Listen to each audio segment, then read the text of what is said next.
Hallelujah.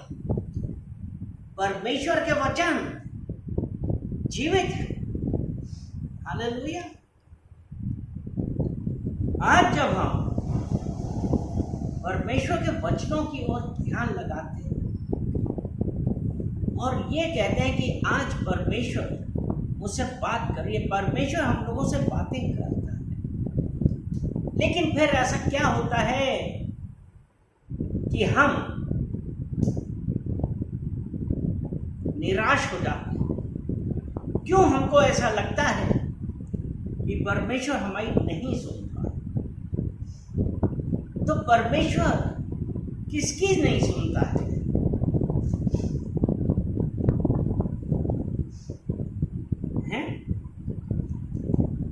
परमेश्वर हमारी कब नहीं सुनता है? एक तो जब हम एक सेल्फिश प्रेयर करते हैं, यानी कि सेल्फिश स्वार्थीपन दिखाते हैं और परमेश्वर को इससे प्रसन्नता नहीं होती। परमेश्वर का वचन रोमियो की पत्री उसका 12 अध्याय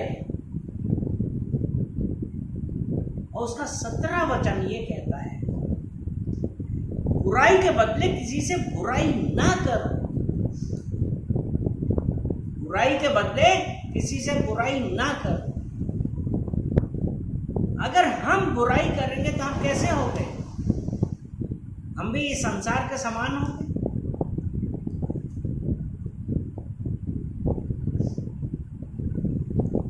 और फिर ये भी कहता है 19वां वचन, हे प्रियो बदला ना लेना।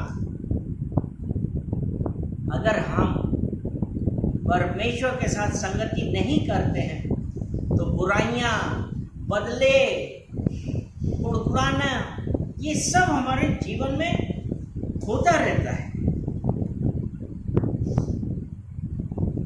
इसीलिए जब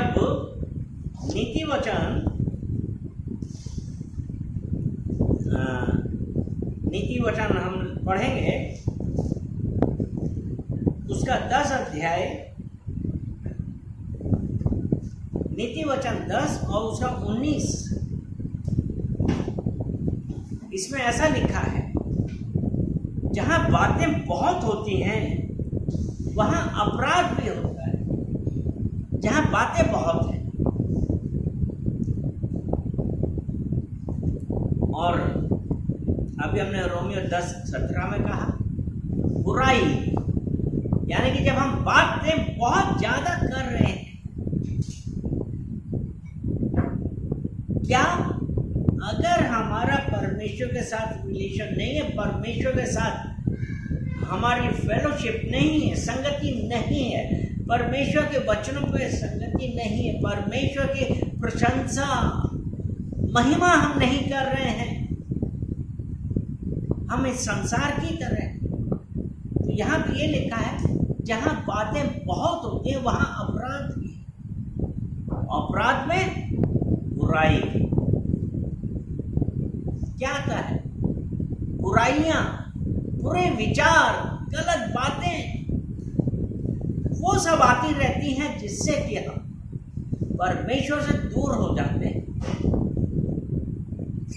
और जब हम परमेश्वर से दूर होते हैं तब हम यही कहते हैं, पता नहीं ऐसा मेरे साथ क्यों। आज हम में से कितने लोग हैं जो एक यही क्वेश्चन करते हैं, एक यही प्रश्न कर रहे हैं कि मेरे साथ ऐसा क्यों। तो मेरे प्रिय, आप सब ने ये देखा सुना, कई बार लोग यही कहते हैं कि मेरे साथ ऐसा क्यों। आपने क्या किया?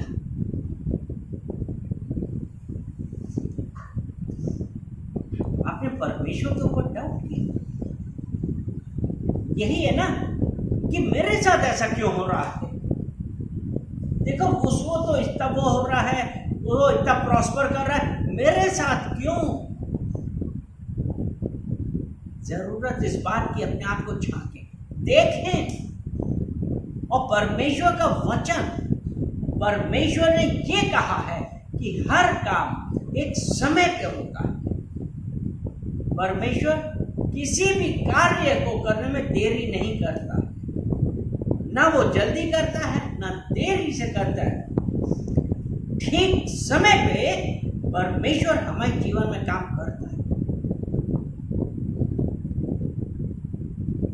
और जब ये विचार आता है कि मेरे साथ ऐसा क्यों, कि परमेश्वर की तरफ से नहीं, क्योंकि परमेश्वर का विचार हमारे लिए तो कुशल का है। किसका है? बोलिए कुशल का, हानि का नहीं है। अगर हम कोई चीज ये बोलते हैं कि हमारे पास जल्दी से हो जाए, तो क्या होगा? आपने कोई चीज परमेश्वर की इच्छा के विरुद्ध जाके किसी और तरीके से अर्जित करी, तो उसमें क्या हुआ? यानी कि हम परमेश्वर के भय में नहीं। परमेश्वर का वचन, परमेश्वर का वचन नीति वचन में यही कहता है कि परमेश्वर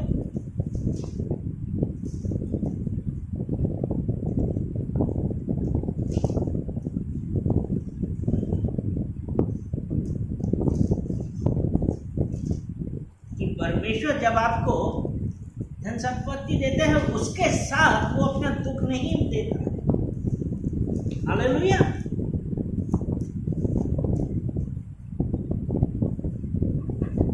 कितने लोगों को इस बात पे विश्वास है कि जब परमेश्वर की तरफ से ब्लेसिंग्स आई हैं, क्योंकि नीति वचन 10 उसका 22 वचन हम पढ़ेंगे। नीति वचन 10 और उसका 22 वचन कहता है, धन यहोवा की आशीष ही से मिलता है और वह उसके साथ दुख नहीं मिलाता। धन कैसे मिलता है? यहोवा की आशीष से, उसके साथ दुख नहीं मिलाता। क्या आज हम तैयार हैं कि हम भी जल्दी पैसे वाले होना चाहते हैं?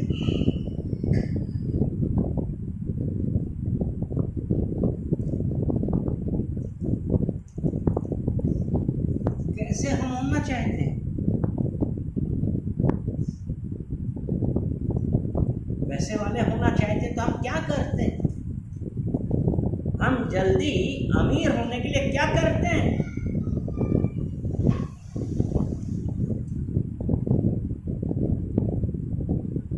हम सब गलत कार्य करने लगते हैं।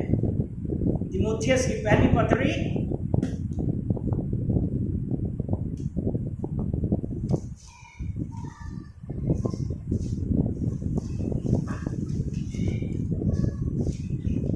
पहला अध्याय, तीमुथियुस की पहली पत्री 6 अध्याय और 9 वचन ऐसा कहता है, जो धनी होना चाहते हैं वे ऐसी परीक्षा और फंदे और बहुत सी व्यर्थ और हानिकारक लालसाओं में फंसते हैं, जो मनुष्यों को बिगाड़ देती है और विनाश के समुद्र में डुबो देती है। क्योंकि जहां बहुत बातें होती वहां अपराध भी होते हैं। वहीं पे बैठ के ये सब प्लानिंग हो रही है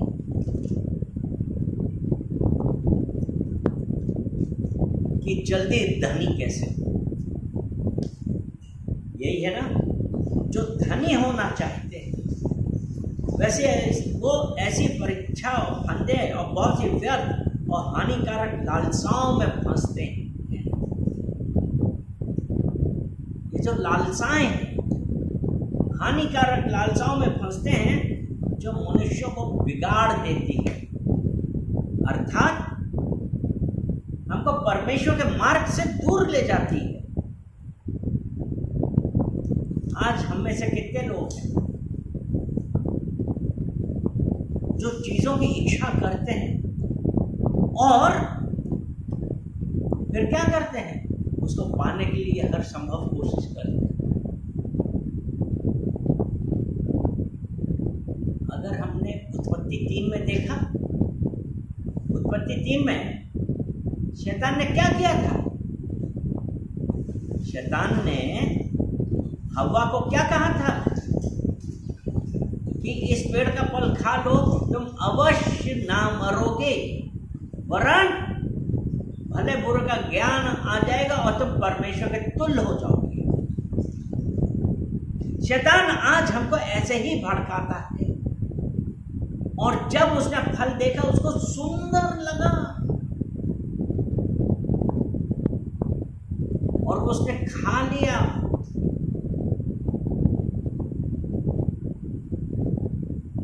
और उसके साथ क्या किया, उसने आदम को भी खिलाया। और जब आदम को खिलाया तब उनकी आंखें खुली, तब उनको भले और बुरे का ज्ञान, और वो परमेश्वर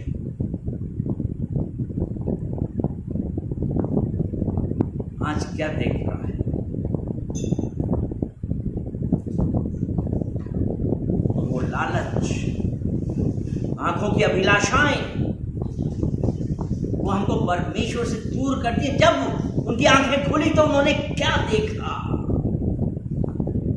जो नंगे है। आध्यात्मिक रूप से हम लोग ऐसे ही घूम रहे हैं।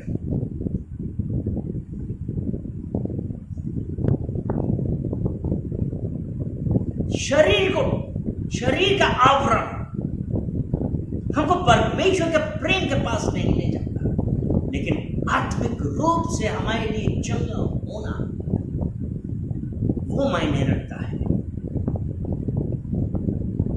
आज अपने आप को देखिए, क्या हम आत्मिक रूप से उस परमेश्वर के करीब हैं कि हम अपने आंखों की अभिलाषाओं के कारण परमेश्वर से दूर जा रहे हैं?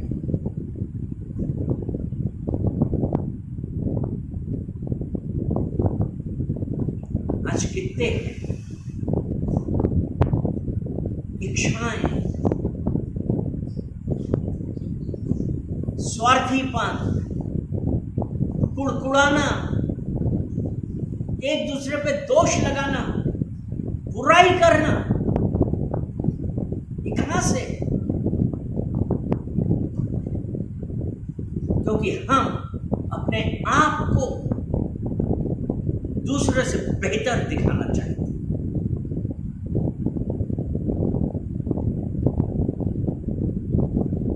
और परमेश्वर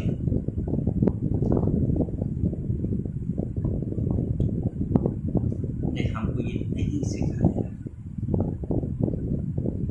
क्योंकि रोमी 12 में उसने यही तो कहा है, बुराई के बदले बुराई ना कर। और फिर जहां बातें बहुत होती हैं वहां अपराध भी होती है। इसलिए आज हम अपने आप को देखें कि हम किसके साथ हैं। आज हम किसके साथ चल रहे हैं।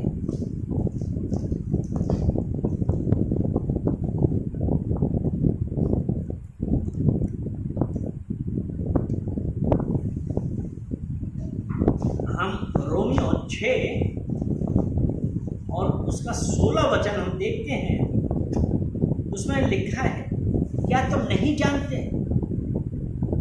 कि जिसकी आज्ञा मानने के लिए तुम अपने आप को दासों के समान सौंप देते हो, उसी के दास हो। यानी कि हम जिसकी आज्ञा मानने के लिए अपने आप को दासों के समान सौंप देते हैं, हम उसी के दास हैं। आंखों की अभिलाषा हुई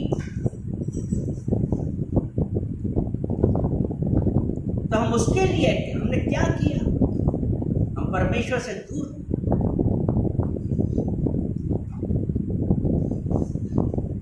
इस अभिलाषा के कारण हमने हर वो कार्य करने की कोशिश की जो परमेश्वर की निगाह में ठीक नहीं, क्योंकि वचन कहता है कि जिसकी आज्ञा मानने के लिए तुम अपने आप को दासों के समान सौंप देते, आंखों से अभिलाषाएं, और उस अभिलाषा के कारण उस वस्तु, वो पैसा या कुछ भी, अपना सामान, ऐशो आराम का सामान के लिए हमें अभिलाषा हुई, और हमने उसके लिए क्या किया?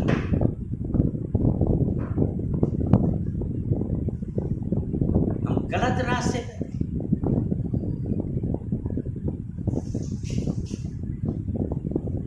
क्योंकि जो धनी जल्दी धनी होना चाहता है, हमने यही तो पढ़ा था,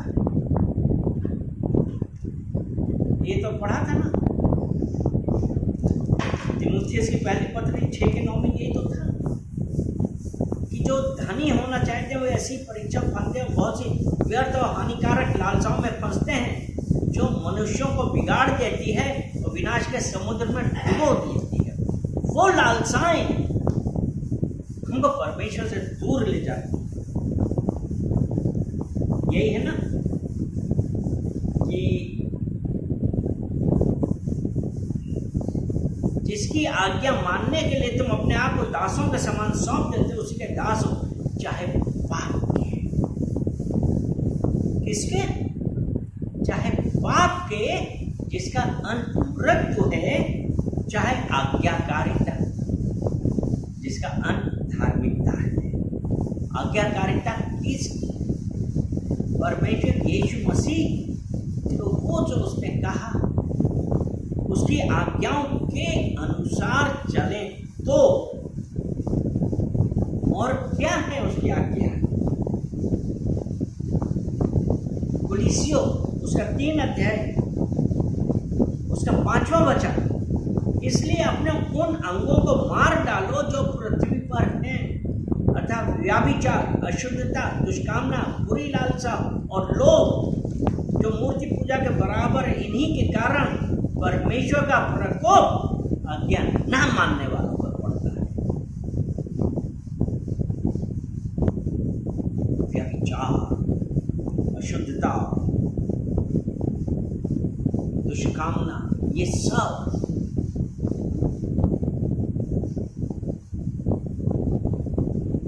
परमेश्वर यही तो कह रहे हैं। और उसके बाद 7वां वचन कहता है, और तुम भी जब इन बुराइयों में जीवन बिताते थे तो इन्हीं के अनुसार चलते थे। और जहां बुराइयां वहां अपराध है, जहां बातें बहुत है वहां अपराध है। और जब हम इन बुराइयों में जीवन बिताते थे तो हम परमेश्वर से दूर थे।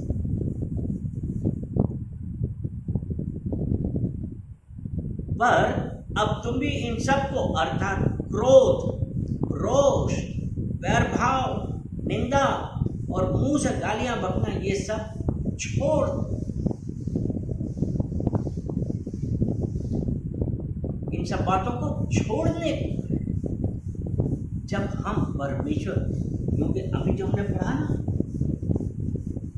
कि चाहे आज्ञाकारिता के, जिसका अंत धार्मिकता है, अपने आप को बदलिए, परमेश्वर के करीब आइए।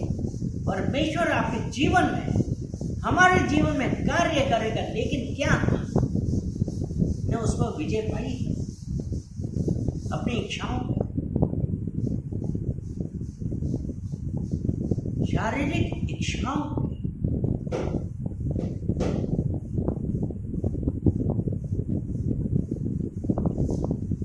यूहन्ना की पहली पत्री उसका 2 अध्याय उसका 15 वचन ऐसा कहता है, तुम ना तो संसार से और ना संसार में की वस्तुओं से प्रेम रखो। यदि कोई संसार से प्रेम रखता है उसमें पिता का प्रेम नहीं है।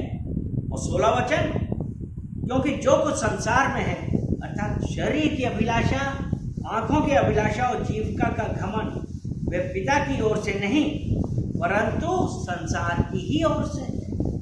और जब हम इस संसार में रहते हैं, सांसारिक अभिलाषाओं में जीते हैं, शारीरिक इस सांसारिक जीवन की मनोकामना करते हैं, तो हमारा आत्मिक जीवन कहाँ?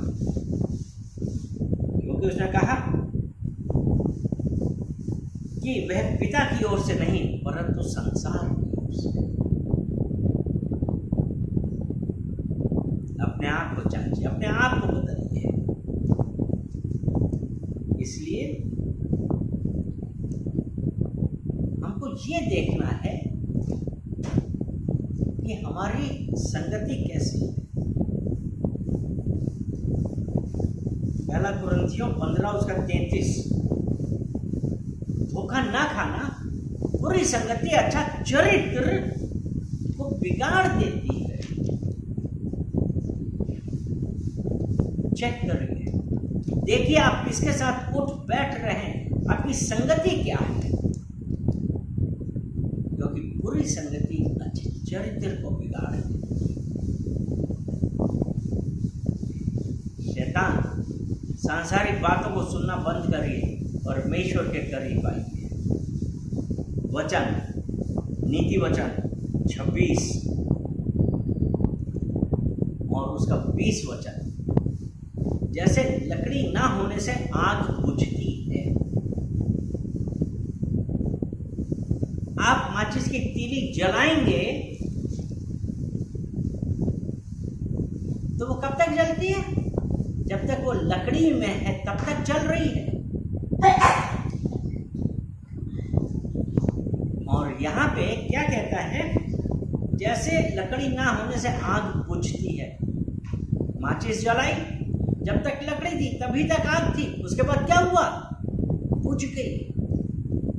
वचन कहता है जैसे लकड़ी ना होने से आग बुझती है, उसी प्रकार जहां काना फूसी करने वाले नहीं, वहां झगड़ा मिट जाता है। अपने आप को अलग करिए, क्योंकि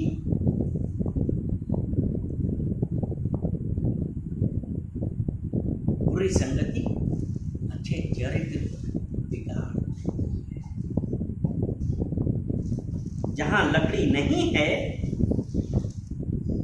वहां आग बुझती है। अपने आप को परमेश्वर के करीब लाइए, परमेश्वर के पास आइए और कहिए, परमेश्वर मैं अपने आप को आपके समीप लाता हूँ, मैं अपने आप को सरेंडर करता हूँ और ये कहते हैं कि आप मेरे परमेश्वर, मेरे उद्धार करता बन चाहिए। मुझे इन सांसारिक अभिलाषाओं से दूर ले जाइए, मैं आपके करीब आना चाहता हूँ। मेरे पास आप हैं, मेरे पास आइए परमेश्वर, आप मेरे परमेश्वर यीशु से। मैं धन्यवाद देता हूँ कि आपने मेरी प्रार्थना सुनी, मुझे इन सांसारिक अभिलाषाओं से दूर किया और मेरी आत्मिक उन्नति हुई। मेरा जीवन एक धार्मिकता का जीवन हुआ। मैं धन्यवाद करता हूँ। सारा आदर महिमा हम आपको देते हैं यीशु मसीह के नाम से। आमीन, आमीन, आमीन। हालेलुया।